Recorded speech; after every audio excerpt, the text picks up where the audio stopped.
Whoo, yo, I spent a lot of my life living in my head. Dude, forget that, man. I spend all my life living in my head, living in like my dual mind, you know, right brain, left brain, masculine, feminine, logical, intuitive, rebel.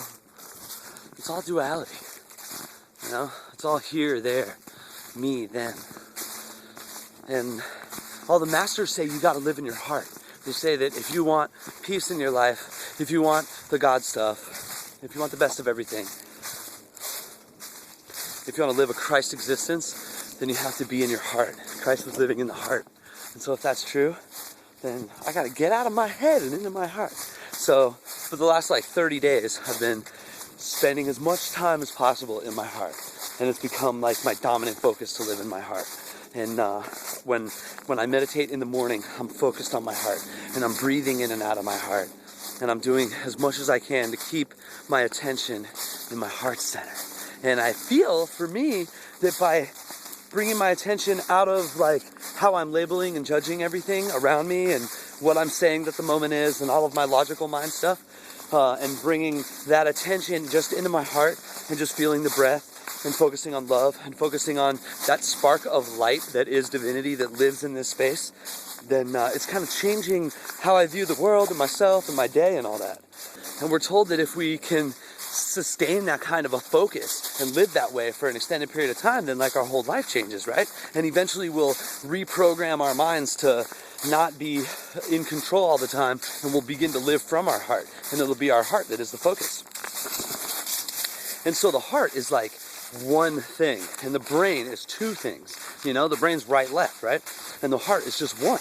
And the heart has a neural net, dude. The heart has like a thinking capacity. It makes decisions. It makes choices. Furthermore, the heart is the center of the electromagnetic field that is our beings, that pulsates out around us and sort of draws back to us how we're feeling all the time.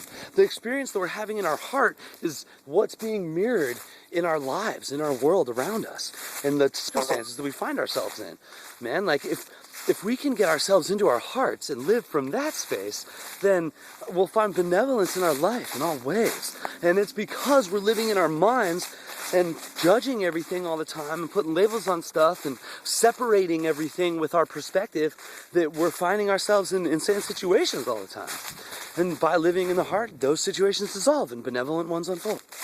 So if we're going to follow the teachings of the masters and begin to live in our hearts, then we have to begin to make that our dominant focus.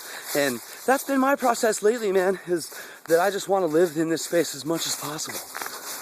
So I'm doing everything I can to bring as much of my attention as possible throughout my day into my heart center.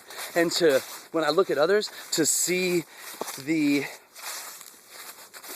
divine spark within them. And to not see their body and the issues or, you know, the things that I'm judging or whatever, how they're reacting to me, weird attitudes, all the stuff, all the labels.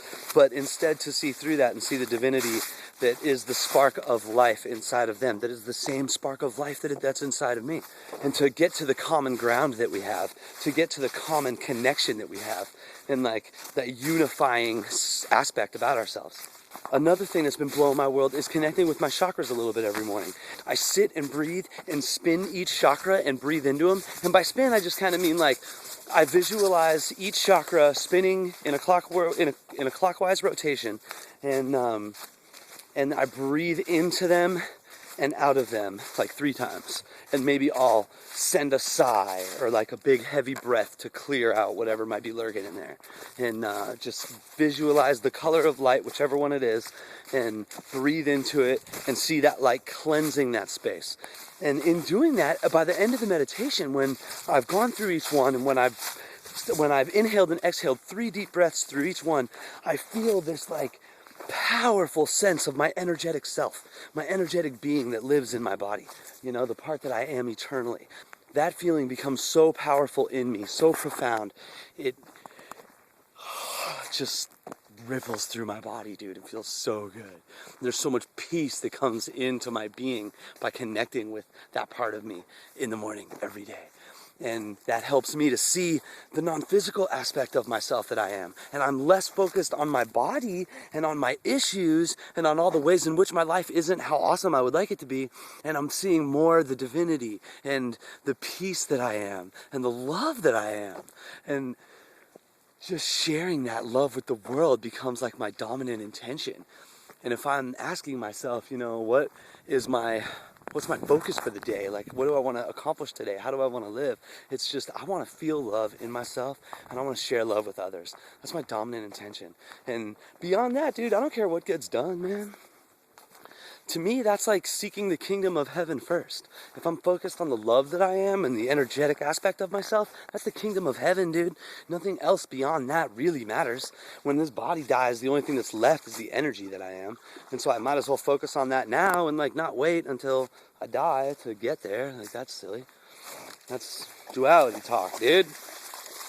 Gotta cross these logs. Oh shit. Oh, you little stinker. Oh, that's a wet sock. Oh shit, he's sinking. Big baby. Oh my god. Fuck, dude. Fuck. God, that's like not being in the moment. Fuck, man. I got 2 soakers. Shit. Luckily, I got a pair of shoes and a pair of socks in the car. Damn, man. Got a long way to go to the car, though. Fuck. Bless it.